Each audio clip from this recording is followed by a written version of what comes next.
Hello students. तो आज हम जो पढ़ने जा रहे हैं वो रियल एनालिसिस के बारे में पढ़ेंगे।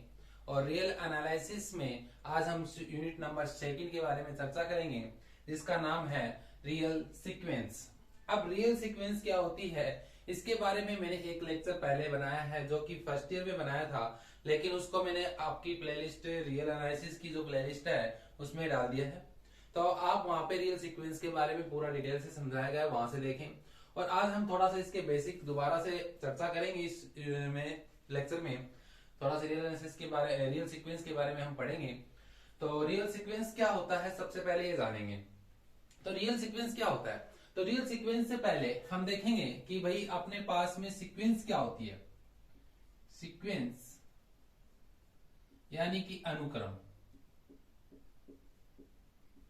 सीक्वेंस यानी कि अनुक्रम क्या होता है। तो आपने देखा होगा कि भाई एक फंक्शन होता है, कोई भी एक फंक्शन होता है। तो फंक्शन क्या होता है कि भाई आपके पास में कोई दो सेट होने चाहिए, एरिक समुच्चय होने चाहिए जो, और उस दो समुच्चय में एक आपस में कुछ ना कुछ संबंध होना चाहिए। वो संबंध किस प्रकार से होना चाहिए, जो अपने पास में डोमेन के एलिमेंट हैं उन सभी का प्रतिबिंब जो है वो क्या किसमें होना चाहिए, कोडोमेन के अद्वितीय अवयव के साथ में होना चाहिए, है ना। तो यानी कि तब वो एक फलन कहलाता है। तब हम क्या कहेंगे कि भाई फलन जो है वो एक अपने पास में अनुक्रम कहलाएगा यदि उसमें जो दो सेट लिए गए हैं वो किसी नियम के अनुसार आए, है ना। तो अपन क्या देखेंगे कि भाई हम कहेंगे कि यदि हम जो फंक्शन लेते हैं, जैसे कि हमने कहा कि भाई दो सेट है, function A tends to B, A और बी मेरे पास में क्या है, दो सेट। अब ए और बी दो सेट हैं और इसमें फंक्शन डिफाइन क्या हो रहा है, एफ। तो एफ जो है वो ए से बी में एक परिभाषित फलन है। ए से बी में क्या है, परिभाषित फलन है, जहां पे ए और बी दो क्या है, एक एरिक समुच्चय।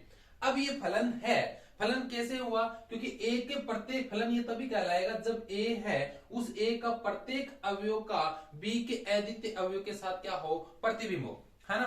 तब हम उसको क्या बोलते हैं, एक फलन बोलते हैं। अब ये फलन है, ये एक अनुक्रम कहलाएगा यदि कब, जब इन सेट में थोड़ा सा परिवर्तन कर दें। क्या कर दें कि जो डोमेन वाला सेट है उसकी जगह पर हम क्या ले लें, एक प्राकृत संख्या का समुच्चय ले लें। क्या ले लें, प्राकृत संख्याओं का समुच्चय, यानी कि नेचुरल नंबर ले लें। समझ में आ गई बात। क्या कहा मैंने कि एक फलन परिभाषित है आपका, और वो फलन जो है उसमें डोमेन जो है उसकी जगह पर मैं क्या ले रहा हूं, एक एरिक समुच्चय की जगह पर उसमें अपने पास में एक प्राकृत संख्या का समुच्चय लेंगे। हमेशा क्या लेंगे, प्राकृत संख्या का समुच्चय, उसको फिक्स कर दिया। अब ये प्राकृत संख्या का समुच्चय आ गया और यहाँ पे बी जो है वो बी ही रहे, यानी कुछ भी समुच्चय आए। आगे जो है कोडोमेन है उसमें हमारे पास में कोई भी एरिक समुच्चय आ जाए, हमें कोई दिक्कत नहीं। तब ये फलन जो कहलाएगा, क्या कहलाएगा, अनुक्रम कहलाएगा। तब ये फलन क्या कहलाएगा, अनुक्रम कहलाएगा। बात समझ में आ गई कि अनुक्रम की डेफिनेशन क्या होगी कि आपके पास में एक क्या है, प्राकृत संख्या के समुच्चय से समुच्चय बी में, कोई भी एरिक समुच्चय बी है उसमें परिभाषित जो फलन है वो क्या कहलाता है, अनुक्रम कहलाता है। वो क्या कहलाता है, अनुक्रम कहलाता है। अब बात आती है भाई वास्तविक अनुक्रम की। हमें तो बात किसकी करनी है, वास्तविक अनुक्रम की करनी है। तो वास्तविक अनुक्रम की करनी है तो आपको क्या करना होगा कि जो डोमेन था वो तो नेचुरल नंबर बना दिया अनुक्रम के लिए। तो अब इसको कोडोमेन जो है, उस कोडोमेन यानी कि सह प्रांत जो है बी की जगह पर हम क्या ले लेंगे, एक रियल समुच्चय ले लेंगे। क्या ले लेंगे, रियल सेट। क्या ले लेंगे, रियल सेट। यानी कि इसकी बी की जगह मैंने क्या ले लिया कि रियल सेट ले लिया, यानी कि वास्तविक समुच्चय ले लिया। क्या ले लिया, वास्तविक समुच्चय। तो वास्तविक समुच्चय ले लेंगे, तब अपने पास में जो नया फंक्शन बनेगा, नया फलन जो बनेगा, प्राकृत संख्या के समुच्चय से वास्तविक संख्या के समुच्चय में परिभाषित। यानी कि अपने पास में डोमेन जो होगा वो एक प्राकृत संख्याओं का समुच्चय होगा, और जो अपने पास कोडोमेन होगा वो वास्तविक संख्याओं का समुच्चय होगा। तब हम उस फलन को, परिभाषित फलन को क्या कहेंगे, वास्तविक अनुक्रम। तब हम उसको क्या बोलेंगे, वास्तविक अनुक्रम। बात समझ में आ गई। तो अनुक्रम और वास्तविक अनुक्रम में क्या डिफरेंस था, बस डोमेन कोडोमेन का डिफरेंस था कि भाई अपने पास में अनुक्रम होने के लिए डोमेन जो है वो हमेशा क्या होगा, डोमेन जो है वो हमेशा क्या होगा, प्राकृत संख्याओं का समुच्चय होगा। और जो कोडोमेन होगा, यदि अनुक्रम अकेला है तब वहां पे कोई भी एरिक समुच्चय हो सकता है। और यदि वास्तविक अनुक्रम की बात कर रहे हैं तो कोडोमेन हमेशा क्या होगा, रियल नंबर होगा। कोडोमेन हमेशा क्या होगा, रियल नंबर। बात समझ में आ गई। तो अपन को क्या कहेंगे कि यदि नेचुरल नंबर से यानी प्राकृत संख्या के समुच्चय से वास्तविक संख्या के समुच्चय में कोई फलन परिभाषित है तब हम उसको क्या बोलते हैं, वास्तविक अनुक्रम बोलते हैं। बात क्लियर हो गई। तो वास्तविक अनुक्रम की डेफिनेशन समझ में आ गई। चलो अब देखते हैं। अब अपन को बात करेंगे कि अपने पास फलन होता है, फलन होता है। अब फलन होता है तो अपने पास में क्या करते हैं कि भाई अपने पास में नेचुरल नंबर का क्या करते हैं, कोई एलिमेंट उठाते हैं। नेचुरल नंबर का मैंने कोई एलिमेंट क्या हो गया, 1 हो गया। अब उस पे क्या लगाते हैं, मैपिंग लगाते हैं। मैपिंग क्या लगेगी, f। तो f1 लगाया, f1 पे अपन ने मैपिंग लगाई f, तो f पे 1 पे मैपिंग लगेगी तो वो एलिमेंट किसके अंदर आएगा, r के अंदर आएगा। यानी कि 1 पे मैंने जो फंक्शन था वो फंक्शन लगाया यानी मैपिंग लगाई f1, तो मुझे जो एलिमेंट प्राप्त होगा 1 रखने पर उस फंक्शन में मैंने 1 रखा, पुट करने पर जो प्राप्त होगा वो किसमें प्राप्त होना चाहिए, कोडोमेन में, कोडोमेन के एलिमेंट में। तो कोडोमेन यानी कि आर में एलिमेंट में प्राप्त होना चाहिए। यानी F1 जो है वो किस में बिलोंग करेगा, आर में बिलोंग करेगा। किस में बिलोंग करेगा, F1 is belongs to are.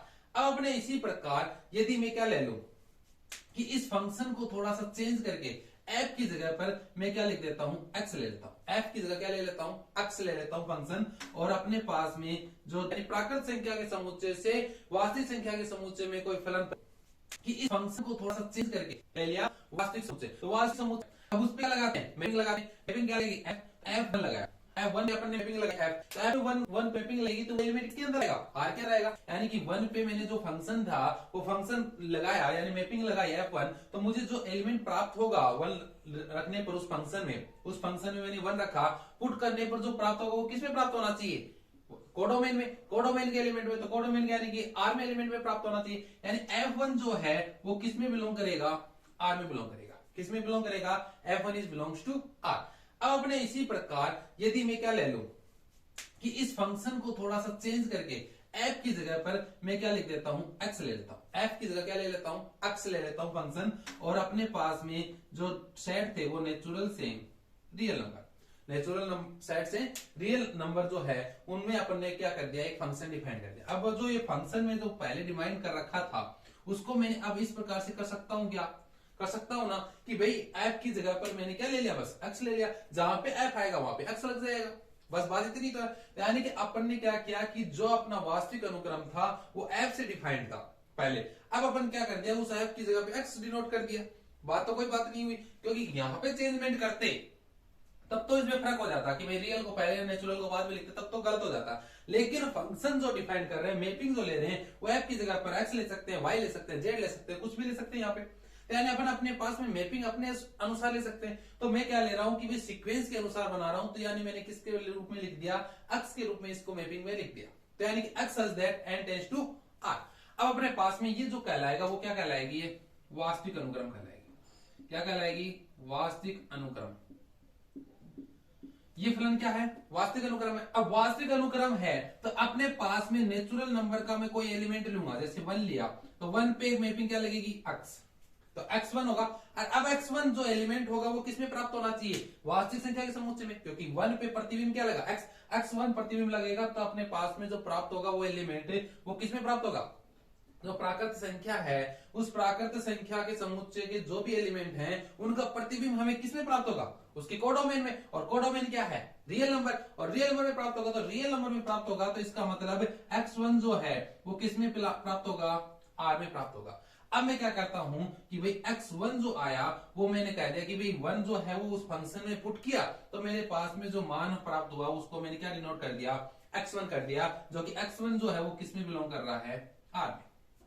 लिख सकता हूं कैसे कि मैंने कह दिया कि भाई x1 जो था वो किसमें बिलोंग कर गया, r में। अब x1 r में क्यों किया, क्योंकि भाई 1 जो एलिमेंट लिया वो डोमेन का लिया, और डोमेन को फंक्शन में पुट किया तो मैपिंग कराई, तो वो मैपिंग किसमें प्राप्त होगी, कोडोमेन में। और कोडोमेन क्या अपने पास में, रियल नंबर, और रियल नंबर है तो यानी कि x1 किसमें बिलोंग करेगा, r में। अब मैंने कहा कि भाई वो 1 फंक्शन में पुट किया तो इसका मतलब अपने पास में कुछ ना कुछ वैल्यू प्राप्त होगी, और वो वैल्यू रियल नंबर में जो है वो क्या है, x1 है। तो मैंने उसको x1 जो मैपिंग थी उसको मान क्या दे दिया, x1 नाम दे दिया। तो x1 नाम दे दिया यानी x1 किसमें बिलोंग कर गया, r में, क्योंकि x1 ये जो था ये भी इसमें बिलोंग कर रहा था, इसको इस प्रकार से डिनोट कर दिया, तब ये भी क्या करेगा, r का ही एलिमेंट होगा। तो यानी x1 is belongs to r। इसी प्रकार में कहूं कि x2 इज इक्वल टू क्या होगा, x2 is also belongs to r। इसी प्रकार क्या होगा, xn is equal to xn is also belongs to r। बात समझ में आ गई कि अपने पास में ये जो एलिमेंट प्राप्त होंगे इस साइड तो उस पे मैपिंग लगेगी, क्योंकि अपने पास में जो 1 2 3 4 5 6 7 8 9 10 एंड सो ऑन इस प्रकार से चलेगा, तो वो सारे एलिमेंट तो किसके होंगे, प्राकृत संख्या के। क्यों, क्योंकि प्राकृत संख्या के समुच्चय के डोमेन के एलिमेंट रखेंगे उस फंक्शन में, तभी हमें उसका प्रतिबिंब किसमें प्राप्त होगा, कोडोमेन में प्राप्त होगा। तो इसलिए अपन ने क्या किया कि भाई जो अपने पास प्राकृत संख्या का समुच्चय था उसके एलिमेंटों को अपन ने फंक्शन में रखा, और फंक्शन क्या था अपने पास में x से था, तो x1 x2 x3 x4 x5 इस प्रकार प्राप्त होगा। तो उसको मैंने क्या नाम दे दिया कि रियल नंबर जो था समुच्चय उसमें एलिमेंट किस रूप में प्राप्त हो रहे हैं, उसको रखने पर x1 x2 x3 x4 xn के रूप में प्राप्त हो रहे हैं, तो मैंने इस रूप में लिख दिया। तो अपने पास में ये क्या प्राप्त हो गए, इसके एलिमेंट प्राप्त हो गए, और ये एलिमेंट जो होंगे वो क्या कहलाएंगे, सीक्वेंस जो है यानी अनुक्रम है उसके अवयव कहलाएंगे, उस सीक्वेंस के क्या कहलाएंगे, पद कहलाएंगे। तो सीक्वेंस क्या बनेगी अपने पास में इसकी, x1 x2 x3 and so on xn and so on इस प्रकार से चलती जाएगी। तो अपने पास में जो सीक्वेंस प्राप्त हुई वो सीक्वेंस क्या प्राप्त हुई कि प्राकृत संख्या के समुच्चय को रखा, तो अपने को उसके प्रतिबिंब जो प्राप्त हो रहे हैं वो क्या प्राप्त हो रहे हैं, x1 x2 x3 xn इस प्रकार से एंड सो ऑन अनंत तक। क्योंकि प्राकृत संख्या के समुच्चय में अवयव की संख्या कितनी है, अनंत है। वास्तविक संख्या के समुच्चय में अवयव की संख्या कितनी है, अनंत है। तो यानी इसके सभी अवयव का प्रतिबिंब इसके अंदर हमें प्राप्त होगा ही होगा। तो यानी कि इसके अंदर प्राप्त होगा तो अपने पास में कितने अवयव प्राप्त होंगे, अनंत अवयव प्राप्त होंगे। तो यानी कि हमारे पास में जो भी अनुक्रम होगा, जो भी अनुक्रम प्राप्त होगा उसमें अवयव की संख्या कितनी होगी, अनंत होगी। उसमें अवयव की संख्या कितनी होगी, अनंत होगी। तो यानी अपने पास में अनंत होंगे। तो यानी x1 को हम प्रथम पद बोलेंगे, x2 को हम द्वितीय पद बोलेंगे, x3 को हम अनुक्रम का तृतीय पद बोलेंगे, और xn को हम क्या बोलेंगे, अनुक्रम का nवां पद है। क्या बोलेंगे, nवां पद। यानी कि हमारे पास में xn जो है यहाँ पे वो क्या है, nवां पद है। क्या है, nवां पद है। बात समझ में आ गई। तो हम ये था क्या, सीक्वेंस। अब सीक्वेंस को किस प्रकार से डिनोट करते हैं, एक तो एक प्रसार के रूप में अपन इस प्रकार से डिनोट करते हैं सीक्वेंस को, एक संक्षिप्त रूप में यानी शॉर्ट रूप में अपन शॉर्ट रूप में जो अपने पास में अनुक्रम है उसको किस प्रकार से डिनोट करेंगे वो देखो। तो अपन शॉर्ट रूप में किस प्रकार से डिनोट करेंगे कि अपने पास में एक्शन है उसको इस प्रकार से डिनोट कर देंगे, कर्ली ब्रैकेट लेंगे और उसमें एक्शन लिख देंगे। तो ये अपने पास में क्या कहलाएगी, एक सीक्वेंस कहलाएगी, जिसमें अपने को पता है कि where n is belongs to क्या है, प्राकृत संख्या का समुच्चय एन है। ठीक है, क्योंकि अपने पास में एन जो है वो क्या है, एक प्राकृत संख्या का समुच्चय है, जहां पे एन रखेंगे 1 2 3 4 5 6 एंड सो ऑन। ठीक है, तो अपने पास में ये क्या कहलाएगी, सीक्वेंस कहलाएगी। या फिर अपन इसको इस प्रकार से भी डिनोट कर सकते हैं कि x n n is equal to 1 to infinity, n is equal to 1 to infinity. आगे n is belongs to n लिखने की जरूरत नहीं है, क्योंकि यहाँ पे n is equal to 1 to infinity आ गया, तो इसका मतलब हो गया 1 2 3 4 5 6 एंड सो ऑन। तो यानी अपने पास में क्या आ गया कि एक्शन एक सीक्वेंस है, इसको इस प्रकार से भी हमें लिख सकते हैं, या फिर अपन इसको इस प्रकार से भी लिख सकते हैं, कई जगह पे इस प्रकार से भी सीक्वेंस को लिखा जा सकता है। बात समझ में आ गई।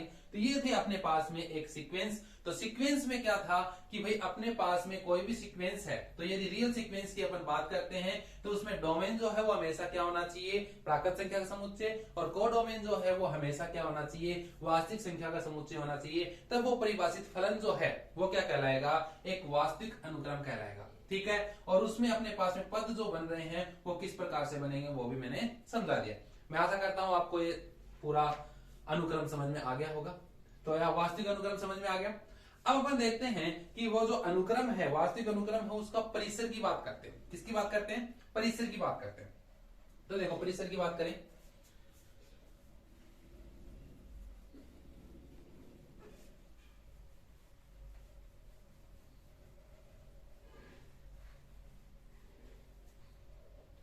देखो परिसर की बात करते हैं, हम परिसर की बात करेंगे। तो परिसर की बात करने के लिए हम क्या देखेंगे, सबसे पहले मैं वैसे नॉर्मल सीक्वेंस लिखता हूं कि मेरे पास में एक सीक्वेंस है -1 की पावर n, -1 की पावर n ही अपने पास में क्या एक सीक्वेंस है। इसको मैं एक प्रसार के रूप में खोल के लिखूं तो अपने पास में क्या लिखेगा, -1 1 -1 1 -1 एंड सो ऑन। इस प्रकार से ये क्या करेगा, अनंत तक चलता रहेगा। क्यों, क्योंकि भाई आपने को पता है ये सीक्वेंस है, तो n जो है यहाँ पे क्या एक प्राकृत संख्या का समुच्चय है। Where n is belongs to क्या है, where n is belongs to प्राकृत संख्या का समुच्चय। ये तो सीक्वेंस में यानी कि अपने पास में n जो है वो क्या है, एक प्राकृत संख्या का समुच्चय है। तो प्राकृत संख्या का समुच्चय है, तो यहाँ पे जब भी n रखेंगे, n प्राकृत संख्या की वैल्यू रखेंगे, 1 रखेंगे, 1 के बाद क्या आएगा, 2 रखेंगे, तो 1 रखेंगे तो -1, 2 रखेंगे तो सम संख्या बन जाएगी। तो किसी भी माइनस का संख्या है और उसका पावर जो है वो एक सम संख्या होती है तो वो क्या हो जाती है, प्लस बन जाती है। यानी सम पद जो होंगे, सीक्वेंस के जो सम पद होंगे वो प्लस में रहेंगे और विषम पद रहेंगे वो क्या रहेंगे, माइनस में रहेंगे। और आज तक क्या रहेंगे, -1 1 -1 -1 1 -1 1 -1 आते रहेंगे। तो यानी अपने पास जो भी अनुक्रम होगा तो उसमें हमें पता है कि अनंत पद रहेंगे और प्रत्येक पद इसमें अलग अलग माना जाएगा। इसमें ये नहीं कहा जा सकता कि भाई -1 1 आ गया तो दोबारा नहीं लिख सकते, तो ऐसा कुछ नहीं है। तो अपन क्या होगा कि अनुक्रम में हमेशा जितना पद आ रहे हैं वो सारे क्या है, अलग अलग ही है, उसके लिए अलग अलग ही माने जाएंगे, क्योंकि उसमें अनंत पदों के लिए अनंत प्रतिबिंब उसके अलग अलग प्राप्त हो रहे हैं। कि हमने 1 रखा तो मुझे -1 प्राप्त हुआ, 2 रखा तो 1 प्राप्त हुआ, 3 रखा तो -1 प्राप्त हो गया वापस से, 4 रखा तो 1 प्राप्त हो गया। तो इस प्रकार से हमें अनंत पद रखे, अनंत पद डोमेन के अपने पुट किए, तब हमें क्या प्राप्त हो रहे हैं, उसके अनंत प्रतिबिंब प्राप्त हो रहे हैं। तो वो उसके क्या कहलाते हैं, सीक्वेंस के पद कहलाते हैं। तो यानी अपने पास में सीक्वेंस क्या होगी, अनंत पदों की होगी।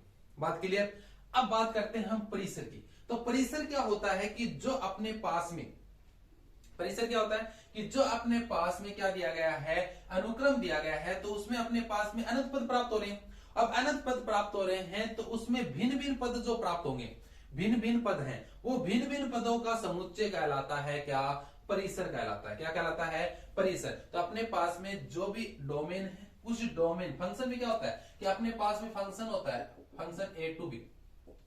अब ए टू बी अपने पास में ये फंक्शन डिफाइन है। अब ए के जिन जिन अवयव का भिन्न भिन्न प्रतिबिंब जो बी में है ना, वो भिन्न भिन्न प्रतिबिंब जो है वो उन भिन्न भिन्न प्रतिबिंबों का समुच्चय जो होता है वो क्या कहलाता है, परिसर कहलाता है। भिन्न भिन्न प्रतिबिंबों का समुच्चय क्या कहलाता है, उसका परिसर कहलाता है। तो यानी कि अपने पास में इसके भिन्न भिन्न प्रतिबिंब क्या प्राप्त हुए, -1 1, दोबारा से -1 1, तो इस प्रकार से प्राप्त हो रहे थे। यानी भिन्न भिन्न प्रतिबिंब हुए कौन, एक तो 1 हुआ और एक -1। यानी इसका परिसर जो होगा, इस अनुक्रम का जो परिसर होगा वो क्या होगा, -1 और 1। इसका परिसर क्या हो जाएगा, -1 और 1। तो आपके पास में जो भी अनुक्रम प्राप्त हो रहा है उस अनुक्रम में भिन्न भिन्न पद जो हैं, उन भिन्न भिन्न पदों का समुच्चय जो है उस अनुक्रम का क्या कहलाता है, परिसर कहलाता है। मैं आशा करता हूं आपको परिसर समझ में आ गया होगा। इसी प्रकार देखो एक और एग्जांपल लेते हैं कि 1/n ये ले लिया, where for all n is belongs to n। ठीक है, तो अपने पास में क्या दे दिया कि 1/n एक सीक्वेंस दी है। अब 1/n सीक्वेंस है तो अपन इसको प्रसार में लिखेंगे तो 1 1 रखेंगे तो 1 1 जाएगा, 1/1 1/2 1/3 1/4 1/5 एंड सो ऑन, इस प्रकार से चलेगी। तो अपने पास में ये सीक्वेंस आ गई, सीक्वेंस आ गई। अब ये सीक्वेंस है तो इसका परिसर क्या होगा भाई, भाई देखो इसमें सभी पद क्या आ रहे हैं, भिन्न भिन्न ही है, तो इसके भिन्न भिन्न पद हैं, तो यानी कि इसके भी क्या आएंगे, परिसर के भी भिन्न भिन्न पद ही आएंगे। यानी परिसर में भी अवयव जो आएंगे वो सारे सीक्वेंस में जो अवयव हैं वो सारे के सारे अवयव क्या होंगे, उसके परिसर के अवयव होंगे। तो इसमें भी क्या होंगे, ये सारे के सारे अवयव जो इसमें हैं वो क्या है, भिन्न भिन्न है। तो भिन्न भिन्न है तो इसका मतलब परिसर के भी वही समुच्चय होगा पर जो सीक्वेंस में अवयव के साथ है। बात समझ में आ गई। तो यानी कि ये सीक्वेंस जो है वो क्या है, इसका परिसर भी सेम वही होगा जो सीक्वेंस है। बात क्लियर। तो यानी कि आपने क्या देखा कि जो अपने पास सीक्वेंस थी तो उसमें पदों की संख्या जो है वो हमेशा क्या रहती है, अनंत रहेगी। वो तो हमेशा क्या रहेगी, पदों की संख्या अनंत रहेगी। लेकिन परिसर जो है उसमें अवयवों की संख्या जो है वो परिमित भी हो सकती है और अपरिमित भी हो सकती है। परिमित कब होगी, जब अवयव की संख्या क्या होने लग जाए, रिपीट होने लग जाए। कोई संख्या जो सीक्वेंस है उसमें कोई संख्या है वो रिपीट होने लग जाती है, तो रिपीट होने लग जाती है तो उसका परिसर जो होगा वो परिमित आएगा। और यदि वो संख्या रिपीट नहीं होती है, सभी अवयव भिन्न भिन्न चलते रहते हैं, तो हमारे पास में उस अवयव के परिसर की जो अवयव की संख्या आएगी वो कैसी आएगी, अपरिमित आएगी। बात क्लियर। तो आपको पता चल गया होगा कि परिसर और सीक्वेंस। तो सीक्वेंस तो आपने देख लिया कि सीक्वेंस में अवयव की संख्या हमेशा क्या रहेगी, अपरिमित रहेगी, उसमें तो हमेशा अनंत पद ही मिलेंगे अपने को। और अपने पास परिसर की बात करते हैं तो परिसर में हमेशा क्या होगा कि उसमें परिमित भी आ सकता है और अपरिमित भी। वो डिपेंड करेगा कि वो अपने को सीक्वेंस किस टाइप में दिए गए। यदि कोई नंबर रिपीट हो रहा है तो इसका मतलब वो परिमित होगी, परिसर परिमित प्राप्त होगा। और रिपीट नहीं हो रहा है तो यानी कि अपने पास में क्या होगा, अनंत अपरिमित परिसर हमें उसका प्राप्त होगा। बात समझ में आ गई सीक्वेंस का परिसर। यानी सीक्वेंस समझ में आ गया होगा, अब परिसर समझ में आ गया होगा। अब इससे आगे देखते हैं। अब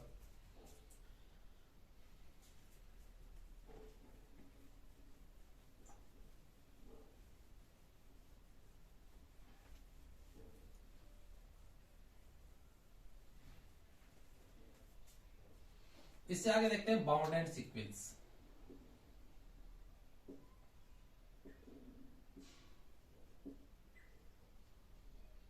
बाउंड एंड सीक्वेंस यानी कि परिबद्ध अनुक्रम। परिबद्ध अनुक्रम के बारे में बात करते हैं। अब परिबद्ध अनुक्रम के बारे में चर्चा करने से पहले हम क्या देखेंगे कि इस पे दो डेफिनेशन देखेंगे, एक ऊपरी परिबद्ध और एक निम्न परिबद्ध, यानी कि अपर बाउंड और लोअर बाउंड। तो सबसे पहले हम देखते हैं अपर बाउंड यानी कि ऊपरी परिबद्ध। ठीक है, अपर बाउंड देखा सबसे पहले, तो उसका सबसे पहले क्या देखेंगे, ऊपरी परिबद्ध क्या होता है। तो ऊपरी परिबद्ध देखें तो ऊपरी परिबद्ध में क्या होगा कि ऊपरी परिबद्ध में देखें तो देखो अपने पास में कोई सीक्वेंस दी गई है, अपने पास में क्या दी गई है, सीक्वेंस। पहले तो इस वर्ड को समझो कि ऊपरी, ऊपरी का मतलब ऊपर, ऊपरी का मतलब ऊपर, परिबद्ध का मतलब वहां पे फिक्स हो गया, मतलब आपको यहां से यहां तक जाना है, यानी इसके बाद आपको कर दिया कि इसके बाद दीवार आ गई, इस दीवार से आगे नहीं जा सकता, परिबद्ध कर दिया कि इस दीवार से आगे नहीं जा सकते। इसका मतलब हो गया कि आपको उसको उस बाउंडेड कर दिया, आपको उसमें वहां तक बाउंड कर दिया कि इससे आगे आपकी लिमिट खत्म होती है, आप इससे आगे नहीं जा सकते, बाउंड हो गया आप इससे। तो इसका मतलब आपको वहां पे परिबद्ध हो गए। तो इसका मतलब आपका ऊपर से परिबद्ध, ऊपरी परिबद्ध का मतलब क्या होगा, ऊपर से परिबद्ध। तो आपको एक सीक्वेंस देगा, तो सीक्वेंस में क्या होता है, एक तो लोवेस्ट नंबर होता है, एक हाईएस्ट नंबर होता है कि नहीं होता। तो अपने पास में लोवेस्ट नंबर और हाईएस्ट नंबर होता है, तो ऊपर की ओर हाईएस्ट नंबर जो है वहां से किसी नंबर से अपन उसको फिक्स कर दे कि ये नंबर हो गया, इस सीक्वेंस में इस नंबर से आगे नहीं बढ़ सकती है सीक्वेंस, इस सीक्वेंस में इस नंबर से आगे नहीं है। तो यार इसका मतलब वो उस सीक्वेंस का क्या हो जाएगा, ऊपरी परिबद्ध हो जाएगा, वो नंबर उसका क्या हो जाएगा, ऊपरी परिबद्ध हो जाएगा। जैसे कि देखो एग्जांपल देखो कि मैं कह दूं कि 1/n सीक्वेंस अपने पास में where for all n is belongs to n, तो इसको खोलेंगे तो क्या आएगा, प्रसार करेंगे तो 1, 1/2, 1/3, 1/4 एंड सो ऑन, ये आ गए। ठीक है, अब इसमें देखो कि आपके पास में 1, 1/2, 1/3, 1/4 एंड सो ऑन इस प्रकार चलता जा रहा है, अनंत तक जाएगा। तो यानी लास्ट पॉइंट जो आएगा आपको पता है कि क्या आएगा, जीरो क्यों टेस्ट करेगा। लास्ट पॉइंट जो है, लास्ट नंबर अपने को पता है इसका क्या आएगा, जीरो क्यों टेस्ट करेगा, क्योंकि लास्ट में 1/∞ आएगा। 1/∞ क्या होता है, जीरो। यानी अपना लास्ट नंबर जो है इसका किसकी ओर टेस्ट करेगा, जीरो की ओर टेस्ट करेगा। तो यानी लास्ट नंबर जीरो आ सकता है, जीरो से ज्यादा आगे नहीं बढ़ सकता, जीरो से कम नहीं जा सकता है। तो यानी कि लास्ट पॉइंट अपने को जीरो प्राप्त होगा, इसका पता है अपने को। तो फर्स्ट पॉइंट भी पता है, लास्ट पॉइंट भी पता है। अब देखो, अब अपने पास में फर्स्ट पॉइंट जो है इसमें मैक्सिमम वैल्यू देखो कि ऊपर से परिबद्ध देख रहे हैं, पहले ऊपरी परिबद्ध देख रहे हैं, तो मैक्सिमम वैल्यू क्या है, देखो इसमें मैक्सिमम वैल्यू 1 है, इसमें मैक्सिमम वैल्यू क्या है, 1 है। अब ये 1 जो है वो इसका क्या कहलाएगा, ऊपरी परिबद्ध कहलाएगा। 1 जो है वो इसका क्या कहलाएगा, ऊपरी परिबद्ध। क्यों भाई 1 ऊपरी परिबद्ध क्यों कहला रहा है, क्योंकि 1 से आगे इसमें कोई भी एलिमेंट नहीं है, 1 से बड़ा इसमें कोई एलिमेंट नहीं है, और 1 से बड़ा कोई भी एलिमेंट नहीं है। इसका मतलब अपन क्या कह सकते हैं कि जो एक्शन सीक्वेंस है, एक्शन जो सीक्वेंस है वो क्या है, 1 से छोटी या फिर 1 के बराबर, 1 से छोटी या फिर 1 के बराबर हो सकती है। दो ही काम हो सकते हैं, जिसको अपन ऊपरी परिबद्ध मानेंगे वो ऊपरी परिबद्ध में क्या हो सकती है, 1 से छोटी या फिर 1 के बराबर हो सकती है। मतलब कहने का मतलब उस जो भी एलिमेंट ऊपरी परिबद्ध को माना उससे छोटी हो सकती है, उससे छोटे एलिमेंट हो सकते हैं उसके अंदर, या फिर उसके बराबर हो सकते हैं। बात क्लियर हो गई। अब देखो क्लियर कैसे हुई, अभी थोड़ा और देखते हैं कि आपने यहाँ पे 1 को क्या माना, अपर बाउंड माना, क्या माना, अपर बाउंड, 1 को अपर बाउंड मान लिया। अब क्या मैं 2 को अपर बाउंड मान सकता हूं, क्या मान सकता हूं, क्या 2 को मान सकते हैं। क्यों मान सकते हैं भाई 2 को अपर बाउंड, क्योंकि 2 को अपर बाउंड मानेंगे तो देखो मेरे पास क्या लिखना पड़ेगा, 2 को लिखूंगा तो क्या लिखूंगा, action is less than equal to 2, action is less than equal to 2, यानी कि वो जो अपने पास action is less than equal to 2 लिखा है, इसका मतलब क्या हो गया, या तो 2 के से छोटे एलिमेंट है, या तो क्या है 2 से छोटे एलिमेंट हो सीक्वेंस में, या फिर 2 के बराबर है। तो यानी कि अपने पास में जो सीक्वेंस होगी, यानी कि इस सीक्वेंस के जितने भी एलिमेंट हैं वो इसमें आ रहे हैं कि नहीं आ रहे, आ रहे हैं कि नहीं आ रहे। इस कंडीशन के अनुसार, इस कंडीशन के अनुसार इसमें सभी एलिमेंट आ रहे हैं कि नहीं आ रहे, आ रहे हैं ना, कि भाई 2 से छोटे या बराबर करेंगे तो इसमें देखो 2 आना चाहिए, नहीं आ रहा कोई दिक्कत नहीं, अपने को नहीं लिखने की जरूरत, भाई नहीं आ रहा तो नहीं आ रहा। अब लिखे नीचे पीछे कि एक आएगा, है एक लिख रहा, एक से छोटा चाहिए अपने को, एक से छोटा कौन सा एलिमेंट है, 1/2, क्या इसमें इस कंडीशन के अनुसार आ रहा है, उसके अंदर आ रहा है कि भाई 1/2 भी तो 2 से छोटा है। देखो एक भी क्या है, 2 से छोटा यानी इसकी इस कंडीशन में आ रहा है, 1/2 भी इससे छोटा है यानी इसमें भी आ रहा है, 1/3 भी इससे छोटा है यानी ये भी आ रहा है। लेकिन देखो मैं ये कह दूं कि भाई एक्शन जो है इसका लेस देन इक्वल टू 1/2 है, मैं इन्हें ये कह देता हूँ, एक मिनट मान लो मैंने ये कह दिया कि भाई एक्शन जो है वो 1/2 से छोटा और बराबर है, तो मैंने कह दिया कि भाई मैंने किसको अपर बाउंड मान लिया, 1/2 का अपर बाउंड मान लिया, तो क्या मान सकता हूं 1/2 को? नहीं मान सकता भाई। क्यों नहीं मान सकता? क्योंकि 1/2 है उस 1/2 से छोटे, 1/2 से छोटे बराबर यानी कहां से स्टार्ट होगा आपका, यहां से स्टार्ट हो जाएगा। कहां से सीक्वेंस स्टार्ट हो जाएगी? 1/2 से स्टार्ट होगी, तो इस सीक्वेंस में तो 1 भी था, वो तो छूट गया, वो तो नहीं आया इसके अंदर, तो वो नहीं आया तो इसका मतलब क्या हो गया कि ये इसका अपर बाउंड नहीं हो सकता। तो ये इसका अपर बाउंड नहीं हो सकता, तो इसका मतलब क्या हो गया कि इसका अपर बाउंड 1/2 नहीं है, या तो क्या होगा जो मैक्सिमम नंबर है उसका है, इसका मैक्सिमम सीक्वेंस में जो मैक्सिमम नंबर आ रहा है वो हो सकता है, या फिर उससे बड़े जितने भी नंबर हैं 1 2 1 के बाद क्या हो सकता है 2 हो सकता है, 3 हो सकता है, 5 7 8 9 10 लाखों इसके अपर बाउंड अपन बना सकते हैं। इसको मैं ऐसे भी लिख सकता हूं कि भाई इसका अपर बाउंड जो है वो क्या है, x n is less than equal to 1000 लिख सकता हूं मैं कि भाई एक्शन जो है वो क्या उसके आ रहे हैं वो 1000 से नीचे आ रहे हैं, 1000 से नीचे, 1000 से नीचे तो ऐसा भी एलिमेंट, तो यानी कि मैं क्या कर सकता हूं कि भाई जो अपने पास में सीक्वेंस के अंदर जो मैक्सिमम नंबर है, मैक्सिमम नंबर यानी ऊपर ऊपर का जो मैक्सिमम नंबर है उस मैक्सिमम नंबर को अपर बाउंड मान सकता हूं, और उस अपर बाउंड से ऊपर के जितने भी एलिमेंट हैं उन सबको भी मैं अपर बाउंड कह सकता हूं, तो वो सभी भी उस सीक्वेंस से क्या होंगे, अपर बाउंड होंगे। तो अपने पास में सारे अपर बाउंड कौन से होंगे कि भाई ऊपर से लेकर के जो अपने पास फिक्स हो जाता है कि भाई ये अपने पास एक मैक्सिमम नंबर है, ये अपना अपर बाउंड होगा इस सीक्वेंस का, इससे ऊपर जो है वो भी अपने अपर बाउंड हो सकते हैं, उसके उस सीक्वेंस के लिए अपन उनको भी अपन अपर बाउंड बोल सकते हैं। बात समझ में आ गई?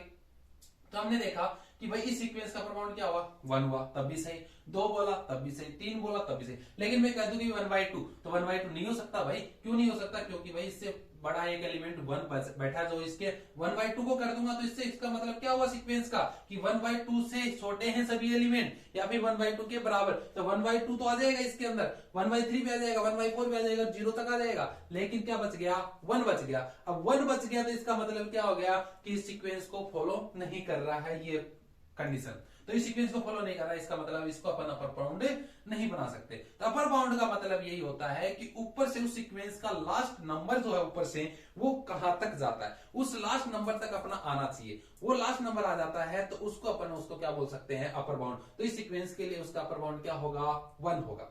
इसी प्रकार देखो मैं कहता हूं कि -1 की पावर n लेता हूं, -1 की पावर n लूंगा तो इसमें सीक्वेंस क्या बनेगी, -1 1 -1 1 -1 1, इस प्रकार से चलती रहेगी कि नहीं चलेगी? तो यानी अपने पास में ये बन गए।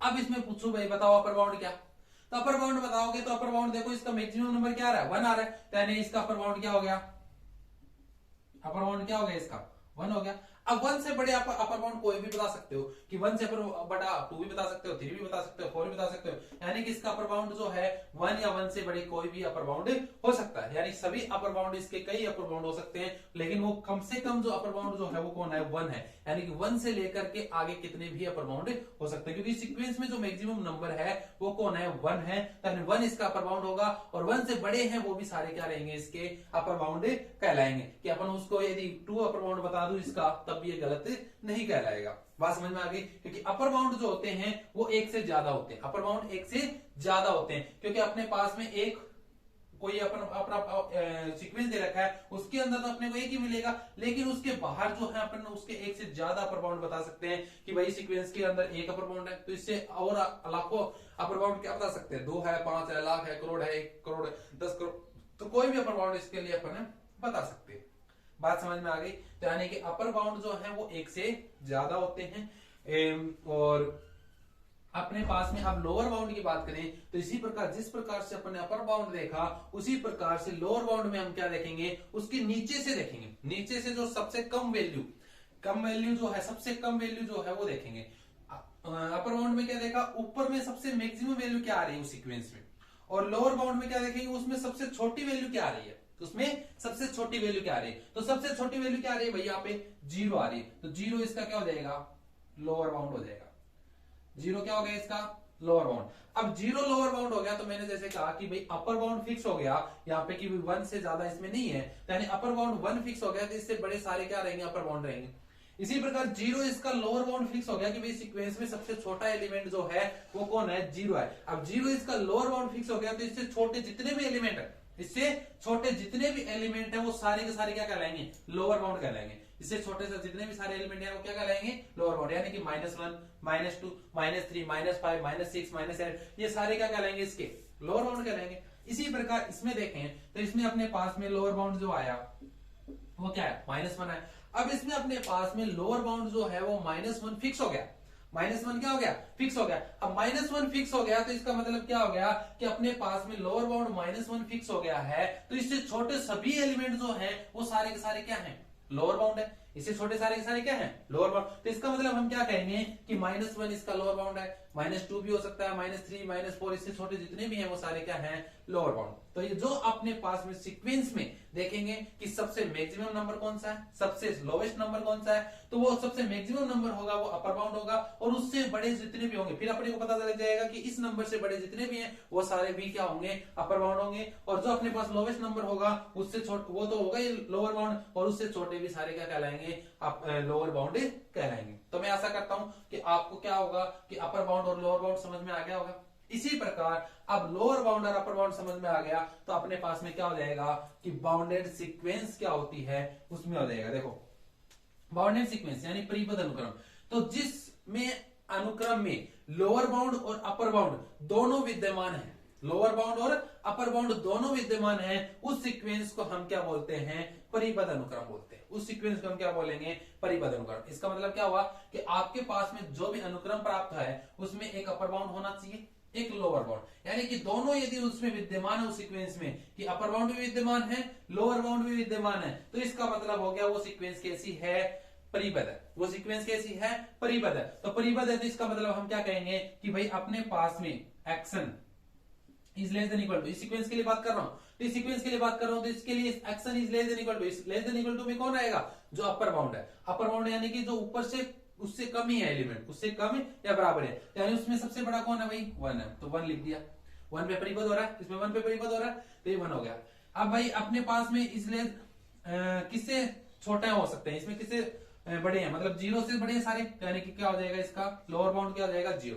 यानी हम क्या लिखेंगे कि 0 is less than equal to x n, x n is less than equal to 1, यानी कि इसका लोअर बाउंड जो है वो 0 है, अपर बाउंड जो है वो 1 है। यानी कि अपने पास में जो सीक्वेंस है वो कहां से कहां तक है, 0 से 1 के बीच में, 0 से 1 के बीच में, यानी 0 भी शामिल है और 1 भी शामिल है और उनके बीच के एलिमेंट है। तो उसके अंदर जो सीक्वेंस में एलिमेंट है वो कहां से कहां तक है, 0 से 1 के, 0 से 1 तक है। तो 0 से 1 तक है तो इसका मतलब क्या हो गया कि अपने पास में जो ये क्या हो गई, बाउंडेड हो गई। ये सीक्वेंस कैसी हो गई, बाउंडेड। क्यों, क्योंकि भाई इसका लोअर बाउंड भी हमने निकाल लिया और इसका अपर बाउंड भी इसमें ज्ञात है, इसका मतलब ये क्या हो गई, बाउंडेड हो गई सीक्वेंस। अब इसकी बात करते हैं। इसमें देखो लोअर बाउंड क्या है, -1, तो is less than equal to x n is less than equal to upper bound क्या है, 1, तो ये क्या आ गया अपने पास में, बाउंडेड है, यानी कि ये सीक्वेंस भी क्या है, बाउंडेड है। अब देखो एक चीज देखो कि अपने पास में क्या दिया गया है कि क्या बता रहे थे, इसमें अपन देखते हैं लोअर बाउंड और हाँ ये बता रहे थे कि अपन क्या कहेंगे कि भाई जैसे कि अपने पास में अब मान लेते हैं कि कोई भी दो रियल नंबर है जिसमें एक क्या है स्मॉल के, एक तो क्या है स्मॉल के जो कि सबसे छोटा है, और is less than equal to x n is less than equal to capital K. तो यानी अपने पास में ये क्या कहलाएगा कि अपने पास में वास्तविक संख्या का दो वास्तविक संख्याएं के और के, स्मॉल के और कैपिटल के, दो ऐसी वास्तविक संख्याएं हैं जहां पे स्मॉल के जो है वो क्या है लोअर बाउंड है और के जो है वो अपने पास में क्या है अपर बाउंड है। तो इन दोनों का बीच में जो अपने पास में नंबर है यानी वो क्या कहलाएगा, बाउंडेड सीक्वेंस कहलाएगा, यानी k is less than equal to x n is less than equal to k। तो ये अपने पास में क्या है, एक बाउंडेड सीक्वेंस है। बात क्लियर हो गई। तो यानी कि बाउंडेड सीक्वेंस के लिए क्या जरूरी है, अपर बाउंड और लोअर बाउंड दोनों विद्यमान होने चाहिए। अब अपन इसमें एक एग्जांपल ये देखते हैं कि कब अपने पास में बाउंडेड नहीं हो सकती, कभी अपने पास में बाउंडेड नहीं होगी। तो देखो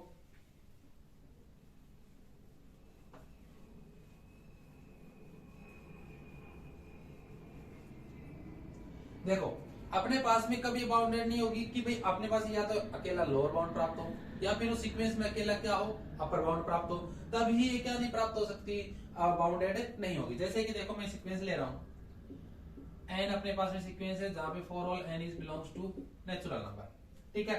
ये ले इसको खोल लेंगे तो क्या आएगा, देखो प्रसार करेंगे 1 2 3 4 एंड सो, ये आएगा क्योंकि एन क्या अपने पास में नेचुरल नंबर तो एक नेचुरल नंबर का सेट बनेगा, तो अपने पास में सीक्वेंस आ गई। अब मुझे बताओ भाई इसका अपर बाउंड क्या होगा भाई बताओ, सोचो कि इसका अपर बाउंड क्या हो सकता है, बता सकता है कोई? अपर बाउंड में क्या बताया था मैंने कि उसका मैक्सिमम नंबर देखना, तो देखो 1 से बड़ा कौन 2, 2 से बड़ा कौन 3, 3 से बड़ा कौन 4, 4 से बड़ा कौन आएगा 5 आएगा, 5 से बड़ा कौन आएगा 6 आ जाएगा, 6 से बड़ा कौन आएगा 7। इसी प्रकार चलता चलता क्या तक जाएगा, अनंत तक जाएगा। हमें तो जो सबसे बड़ा नंबर है वो प्राप्त ही नहीं हो रहा, सबसे बड़ा नंबर इसके अंदर प्राप्त नहीं हो पा रहा, तो सबसे बड़ा नंबर इसमें प्राप्त नहीं हो पा रहा, अपने को लास्ट नंबर प्राप्त नहीं हो पा रहा कि सबसे बड़ा नंबर जाकर के कहीं फिक्स हो जाए, मतलब कि जाकर के फिक्स हो जाए, वो नंबर प्राप्त नहीं हो रहा कि भाई इससे आगे जा ही नहीं रहा, तो वो नंबर हमें जब प्राप्त नहीं हो रहा तो इसका मतलब इसमें क्या नहीं है, अपर बाउंड नहीं है। क्या नहीं है, अपर बाउंड नहीं है। बात समझ में आ गई? क्यों? क्योंकि इसके अंदर कोई भी अपने को एक लास्ट में जाकर के सबसे बड़ा नंबर फिक्स नहीं हो पा रहा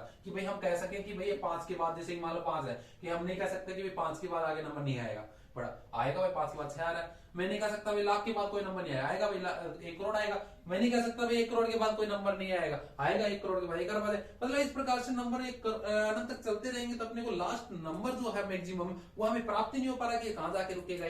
बता सकता है कोई? नहीं बता सकता, तो इसका मतलब इसके अंदर क्या नहीं है, अपर बाउंड नहीं है। लोअर बाउंड देखो, लोअर बाउंड में क्या देखते हैं, सबसे कम वैल्यू। तो सबसे कम वैल्यू क्या है सीक्वेंस में 1, सबसे कम वैल्यू क्या है सीक्वेंस में 1 है। अब 1 इसकी क्या हो गई, लोअर बाउंड। 1 क्या हो जाएगा इसका, लोअर बाउंड। तो हम क्या कह देंगे 1 इसका क्या है, लोअर बाउंड। 1 क्या हो गया इसका, लोअर बाउंड। अब बात करते हैं भाई एक और एग्जांपल की, माइनस एन। माइनस एन की क्लियर करेंगे तो क्या देगा, -1 -2 -3 -4 एंड सो, ये आ गया। अब भाई बताओ, अब इसमें अपर बाउंड बताओ भाई, अपर बाउंड बताओ क्या होगा। देखो भाई सबसे बड़ा नंबर कौन होता है, नेगेटिव में सबसे बड़ा नंबर होता है जो वैल्यू के लिए सबसे छोटा होता है, यानी कि नेगेटिव में जितना बड़ा होता जाएगा नंबर वो उतना ही छोटा होगा। तो यानी कि अपने पास में -1 जो है वो सबसे बड़ा है, यहाँ पे क्या है -1 जो है वो सबसे बड़ी वैल्यू है। तो -1 सबसे बड़ी वैल्यू है, इसका मतलब क्या हो गया कि ये क्या हो गया, इसका अपर बाउंड हो गया। ये क्या हो गया इसका अपर बाउंड। लोअर बाउंड है क्या इसके अंदर, लोअर बाउंड नहीं है भाई। इसमें सबसे छोटी संख्या होती है अनंत तक जाएगी, -∞ तक। तो -∞ तक लास्ट नंबर अपने को सबसे छोटा प्राप्त नहीं हो रहा, तो सबसे छोटा प्राप्त नहीं हो रहा है, तो इसका मतलब ये क्या नहीं है, लोअर बाउंड इसमें विद्यमान नहीं है। अब लोअर बाउंड इसमें विद्यमान नहीं है, इसका मतलब क्या हो गया कि ये भी क्या नहीं है, बाउंडेड सीक्वेंस नहीं है, और ये भी क्या नहीं है, बाउंडेड सीक्वेंस नहीं है। क्यों नहीं है, क्योंकि इसमें अपर बाउंड विद्यमान नहीं है और इसमें क्या नहीं है, लोअर बाउंड विद्यमान नहीं है। इस वजह से ये सीक्वेंस जो है ये क्या नहीं है, बाउंडेड सीक्वेंस नहीं है। बात क्लियर? तो अब मैं आशा करता हूं आपको कि भाई बाउंडेड सीक्वेंस अच्छे से समझ में आ गई होगी। फिर भी यदि कोई दिक्कत आती है आप लोगों को तो मुझे कमेंट में जरूर बताएं, कमेंट करके कि भाई क्या दिक्कत है, ठीक है। तो मैं उसको समझाने का दोबारा से प्रयास करूंगा।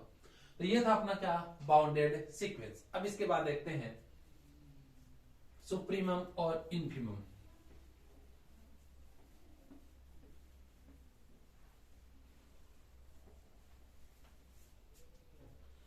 सुप्रीमम और इन्फीमम देखें, सुप्रीमम एंड, सुप्रीमम को बोलते हैं उच्चक और एक होता है इन्फीमम यानी निम्नक। सुप्रीमम और इन्फीमम देख लो, सुप्रीमम समझ जाओगे तो इन्फीमम आ जाएगा। कुछ भी नहीं है, यदि आपको बाउंडेड के बारे में पता चल गया अच्छे से तो आपके लिए सुप्रीमम और इन्फीमम बहुत ईजी है। तो देखो सुप्रीमम और इन्फीमम देखते हैं। सुप्रीमम सबसे पहले उच्चक, यानी क्या देखना है, उच्चक। उच्चक मतलब उच्चा पद। अपन ने देखा कि भाई अपर बाउंड देखा, अपर बाउंड में ऊपर की बात करते हैं ना, उसी प्रकार सुप्रीमम में उच्चक की उसमें दोनों रिलेट होंगे, अपर बाउंड और उच्चक जो है वो आपस में रिलेट होंगे। तो यानी कि जो ऊपर बाउंड थे अपने पास में, उस सीक्वेंस में हम क्या करते थे, एक मैक्सिमम नंबर ढूंढते थे। अब उसके बाद उसमें कितने हो सकते हैं, लाखों, उसमें करोड़ों, इसमें क्या हो सकते हैं, अपर बाउंड बता सकते हैं। उसमें बहुत सारे अपर बाउंड बता सकते हैं। तो अपने पास में अपर बाउंड बहुत सारे हो सकते हैं किसी नंबर को फिक्स होने के बाद। यदि अपने को सीक्वेंस में कोई अपर बाउंड प्राप्त हो जाता है तो अपने उससे आगे कितने प्राप्त हो सकते हैं, अपर बाउंड बहुत सारे प्राप्त हो सकते हैं। तब उन सभी अपर बाउंडों में उन सभी अपर बाउंडों में जो सबसे कम वैल्यू होती है, अपर बाउंडों की सबसे कम वैल्यू होती है, सबसे कम वैल्यू जो होती है वो क्या कहलाता है, उसका उच्चक कहलाता है, यानी सुप्रीमम कहलाता है। जैसे कि देखो 1/n है अपने पास में, इसको क्या लिख सकता हूं 1, 1/2, 1/3, 1/4 एंड सो, ठीक है, ये आ गया। अब अपने मैंने क्या कहा कि भाई जो इसके अपर बाउंड होगा, अपर बाउंड देखो वैसे इसका क्या हो जाता है 1 हो जाता है, क्या हो गया 1 हो गया। अब 1 हो गया तो अब इसके 1 को मैं क्या लिख सकता हूँ भाई, इसके अपर बाउंड 2 भी ले सकता हूँ, इसका 3 भी ले सकता हूँ, इसका 4 भी ले सकता हूँ, इसका 5 भी ले सकता हूँ, इसका 1 भी है, ठीक है। तो अपर बाउंड कहां से स्टार्ट हो रहा है, 1 से स्टार्ट हो रहा है अपर बाउंड, तो 1 से स्टार्ट हो रहा है, 1 के बाद 2 भी आ सकता है, 2 3 भी बोल सकता हूँ, 4 भी, 5 भी, 6 भी, 7 भी, 8 भी, 9 भी, 10 भी, तो यानी मतलब इसमें कितने भी अपर बाउंड में इसमें बता सकता हूँ 1 के बाद की, ठीक है। तो यानी मैंने क्या कहा कि सुप्रीमम कौन सा होगा इनमें, इन अपर बाउंडों में ही अपने को सुप्रीमम ढूंढना है। तो इन अपर बाउंडों में सुप्रीमम ढूंढना है, तो इसका मतलब क्या हो गया कि इसमें जो सबसे कम मान है अपर बाउंड में, जिसमें सबसे कम मान है वो क्या कहलाता है, उसका सुप्रीमम कहलाता है। सबसे कम मान किसका है 1 का, तो यानी ये इसका क्या कहलाएगा सुप्रीमम कहलाएगा, ये इसका क्या कहलाएगा सुप्रीमम, ये इसका क्या कहलाएगा सुप्रीमम कहलाएगा। तो यानी कि जो सुप्रीमम होता है, अपर बाउंड जितने भी अपर बाउंड है आपके पास में, अपर बाउंड जितने भी आपको अपर बाउंड प्राप्त हुए हैं उसमें सबसे कम मान वाला जो अपर बाउंड है, सबसे कम मान वाला, तो सबसे कम मान वाला कौन है भाई, उस सीक्वेंस के अंदर जो उच्चतम मान होगा, उस सीक्वेंस के अंदर जो सबसे उच्चतम मान होगा वही तो होगा। यानी कि अपने को क्या करना है कि जो अपने पास में जितने भी अपर बाउंड है उसमें सबसे कम मान वाला, सबसे कम मान वाला जो अपर बाउंड है वो उसका क्या कहलाएगा सुप्रीमम कहलाएगा, वो उसका क्या कहलाएगा सुप्रीमम कहलाएगा। इसी प्रकार इन्फीमम की बात करें, तो इन्फीमम की बात करेंगे तो अपने पास में लोअर बाउंड होंगे, अपने पास में लोअर बाउंड होंगे बहुत सारे। अब जितने अपने पास में लोअर बाउंड हैं, जितने भी अपने पास में लोअर बाउंड हैं, उन सभी लोअर बाउंड में सबसे मैक्सिमम नंबर, उसमें क्या देखना है सबसे मैक्सिमम मान, यानी कि अधिकतम मान जो जिसका होगा, जिस लोअर बाउंड का अधिकतम मान होगा वो क्या कहलाएगा, उसका इन्फीमम कहलाएगा। जैसे कि देखो इसमें तो देखो कि आगे बढ़ते गए, क्योंकि क्या हुआ ऊपरी है, ऊपरी है तो यानी ये इसका अपर बाउंड हो गया, तो इसका अपर बाउंड हो गया तो यानी इसके ऊपर के सारे जितने भी हैं वो सारे अपर बाउंड होंगे, जितने भी ऊपर इससे ऊपर एलिमेंट होंगे, यानी इसमें सबसे छोटा देखेंगे, उसमें तो क्या देखेंगे सबसे छोटा, तो सबसे छोटा मान जिसका होगा, जिस अपर बाउंड का होगा वो उसका क्या कहलाएगा सुप्रीमम कहलाएगा। इसी प्रकार इसका जो अब लोअर बाउंड आता है वो क्या आता है 0 आता है, तो लोअर बाउंड 0 है तो यार किससे स्टार्ट होगा, लोअर बाउंड 0 से स्टार्ट होगा, तो इससे छोटे जितने भी हैं वो सारे इसके क्या कहलाएंगे लोअर बाउंड कहलाएंगे, इसके जितने भी छोटे हैं वो सारे क्या कहलाएंगे इसके लोअर बाउंड कहलाएंगे, इस प्रकार से है ना। तो यानी कि अपने इससे छोटे जितने भी नंबर हैं वो सारे लोअर बाउंड है इसके।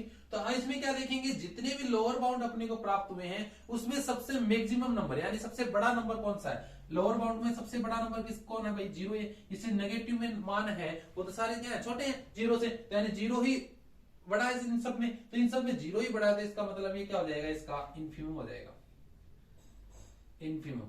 तो इन्फीमम क्या होगा कि इन्फीमम में तो देखना आपको जो सबसे लोअर बाउंड है, जो आपके पास में लोअर बाउंड दे रखा है उसमें सबसे बड़ा नंबर, लोअर बाउंड में सबसे बड़ा नंबर जो है वो क्या कहलाएगा उसका इन्फीमम, और जो अपने पास में अपर बाउंड दे रखे हैं उन अपर बाउंड में सबसे छोटा नंबर जो है वो उसका क्या कहलाएगा सुप्रीमम कहलाएगा। तो मैं आशा करता हूं आपको इन्फीमम और सुप्रीमम समझ में आ गया होगा। तो इन्फीमम और सुप्रीमम में कुछ भी नहीं था कि आपको लोअर बाउंड और अपर बाउंड समझ में आ गया। तो लोअर बाउंड में तो क्या देखना आपको मैक्सिमम नंबर देखना, जितने भी लोअर बाउंड है आपके उन सब में मैक्सिमम नंबर जो है वो उसका इन्फीमम, और अपर बाउंड में जो उसका सबसे कम नंबर जो है वो क्या हो जाएगा उसका सुप्रीमम हो जाएगा, ठीक है। इसी प्रकार एक एग्जांपल और बता देता हूं, देखो -1 की पावर n, इसमें क्या होगा -1 1 -1 1 -1 एंड सो ऑन, इस प्रकार से होगा। अब इसमें लोअर बाउंड क्या भाई, लोअर बाउंड जो है वो क्या आ रहा है -1 -2 -3 -4 इस प्रकार चल रहा है, क्योंकि -1 इसका लोअर बाउंड आ गया तो इसमें बढ़ते जाएंगे, इससे छोटे जितने भी एलिमेंट होंगे सारे लोअर बाउंड। अपर बाउंड जो है वो क्या हो गए इसके 1 2 3 4 5 6 इस प्रकार से चल रहे, यानी इसके इतने अपर बाउंड चल रहे हैं, 1 इसका अपर बाउंड आ रहा है इसके अंदर, तो इससे बड़े जितने भी वो सारे सारे अपर बाउंड आएंगे। अब इसमें देखो कि भाई सबसे बड़ा लोअर बाउंड में देखेंगे, लोअर बाउंड में तो सबसे बड़ा देखेंगे, तो सबसे बड़ा कौन है भाई -1, तो -1 तो क्या हो गया इसका इन्फीमम हो गया, -1 तो क्या हो गया, इनफिमम हो गया। और इसमें क्या देखेंगे, सबसे छोटा। अपर बाउंड में क्या देखेंगे, सबसे छोटा, क्योंकि बड़ा तो कहां तक चलोगे, चलते जाओगे, बड़ा तो कहां ढूंढोगे, ढूंढ ही नहीं पाओगे। तो यानी अपने पास में क्या आएगा कि अपर बाउंड में तो क्या देखना, सबसे छोटा, और लोअर बाउंड में क्या देखना है, सबसे बड़ा। तो यानी कि अपर बाउंड में सबसे छोटा कौन है भाई, 1 है, यानी कि 1 जो हो गया वो क्या हो गया, सुप्रीमम। बात समझ में आ गई। तो अब आपको ये मेरे हिसाब से सुप्रीमम और इनफीमम में कोई भी डाउट था वो समझ में आ गया होगा। तो यानी कि अपने पास में सुप्रीमम क्या है कि भाई अपने पास में जो भी अपर बाउंड है उसमें सबसे लोएस्ट वैल्यू जो है, लोएस्ट वैल्यू यानी कि सबसे कम मान जिसका है अपर बाउंड में, वो क्या कहलाएगा, उसका सुप्रीमम। और लोअर बाउंड में क्या होगा, जो उसमें जितने भी लोअर बाउंड है उसमें सबसे मैक्सिमम मान जो इसका है, मैक्सिमम वैल्यू जिसकी है लोअर बाउंड की, वो क्या कहलाएगा, उसका इनफीमम, वो क्या कहलाएगा, उसका इनफीमम। तो ये था सुप्रीमम और इनफीमम। अब आगे देखते हैं।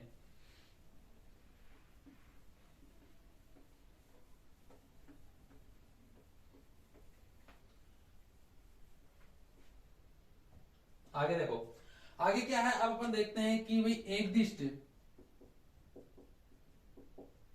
वर्धमान अनुक्रम, एक दिष्ट वर्धमान अनुक्रम।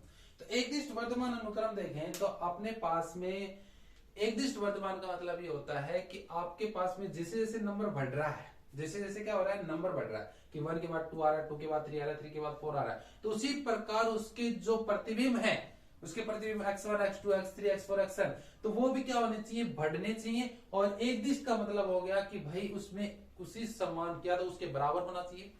मतलब एक दिष्ट वर्धमान आ गया तो इसका मतलब क्या हो गया, बढ़ना तो चाहिए, उसके अनुसार ही बढ़ना चाहिए, और साथ साथ में उसमें बराबर भी आ सकता है, कोई नंबर क्या हो सकते हैं, एक दूसरे के बराबर भी आ सकते हैं। इसका मतलब क्या हो गया कि भाई आपके पास में जैसे कि m is less than n है, m इज लेस देन क्या है, n है, तो यानी क्या होगा कि xm is less than xm is less than equal to xn होना चाहिए, xm is less than equal to क्या होना चाहिए, xn होना चाहिए। यानी कि m से बड़ा n है तो यानी कि उसका प्रतिबिंब xm जो होगा, xm से xn जो होगा वो क्या होना चाहिए, बड़ा या बराबर होना चाहिए। यानी कि इसका मतलब क्या हो गया कि x1 is less than equal to x2 is less than equal to x3 is less than equal to x4 and so on.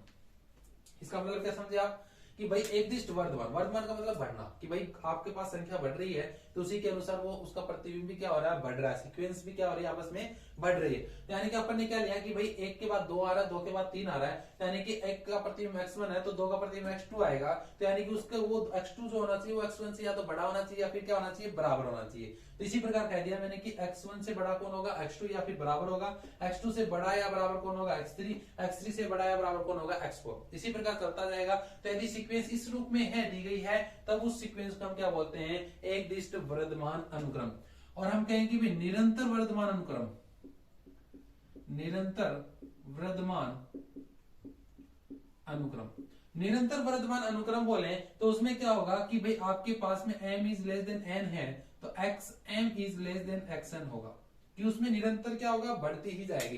यानी कि वो संख्या बढ़ रही है तो उसका जो सीक्वेंस है वो भी बढ़ती ही जाएगी, उसमें बराबर कभी भी नहीं आएगी। तो यानी अपने पास में क्या आएगा कि x1 is less then x2 is less then x3 is less then x4 and so on. इस प्रकार से चलता रहेगा। तो यानी अपने पास में क्या आ गया कि भाई निरंतर में तो क्या होता है कि निरंतर बढ़ती ही जाएगी, कहीं पे भी बराबर नहीं आएगी। और अपने पास में जब एक दिष्ट वर्धमान होता है तो उसमें बराबर भी आ सकती है, बढ़ना तो है ही है, बढ़े तो की हमेशा, लेकिन वो बस बराबर आ सकती है, छोटी नहीं आ सकती। छोटी आ जाएगी तो वो ह्रासमान हो जाएगी, वो एक दिष्ट वर्धमान रहेगी नहीं। और ह्रासमान की बात करते हैं यदि इसी की, एक दिष्ट ह्रासमान अनुक्रम, एक दिष्ट ह्रासमान अनुक्रम की बात करें तो एक दिष्ट ह्रासमान अनुक्रम में क्या होता है कि जब m is less than n है तो xm is greater than equal to xn होगा। यानी कि जैसे जैसे मान बढ़ेगा उसका प्रतिबिंब जो है वो घटेगा या फिर बराबर होगा, घटेगा या फिर बराबर। इसका मतलब हो गया कि x1 is greater than x2 is equal to लगेगा साथ में क्योंकि एक दिष्ट है, तो x1 is greater than equal to x2 is greater than equal to x3 is greater than equal to x4 and so on. यानी कि जब अपने पास में प्राकृत संख्या का मान बढ़ रहा है, 1 के बाद 2 आ रहा है, 2 के बाद 3 आ रहा है, 3 के बाद 4 आ रहा है, तो उनके प्रतिबिंब जो है वो क्या हो रहे हैं, घट रहे हैं या फिर बराबर हो रहे हैं, वो उनसे छोटे आ रहे हैं या फिर बराबर आ रहे हैं, तब हम उसको क्या बोलते हैं, एक दिष्ट ह्रासमान अनुक्रम।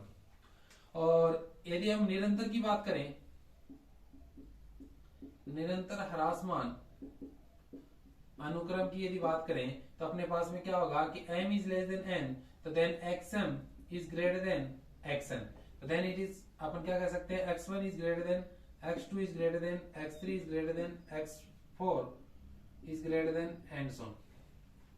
तो इससे आप क्या समझे कि आपके पास में निरंतर की बात आएगी तब तो वो कंटिन्यूस या तो बढ़ेगा या फिर घटेगा। यदि वर्धमान आता है तो कंटिन्यूस क्या करेगा, बढ़ेगा, और यदि ह्रासमान का नाम आता है तो कंटिन्यूस घटेगा निरंतर में। और यदि एकदिश का नाम आता है तब उसमें क्या होगा कि वो क्या होगा, बढ़ भी सकता है और उसके बराबर भी होगा, या फिर घट सकता है या फिर उसके बराबर होगा। तो ये था आपका एकदिष्ट वर्धमान अनुक्रम और एकदिष्ट ह्रासमान अनुक्रम। तो ये मैं आशा करता हूं कि आज जो मैंने जो भी क्लास में पढ़ाया है वो आपको बहुत ही अच्छे तरीके से समझ में आ गया। फिर भी यदि आपको कोई डाउट है तो कमेंट बॉक्स में मुझे जरूर लिख के बताएं। तब तक के लिए धन्यवाद।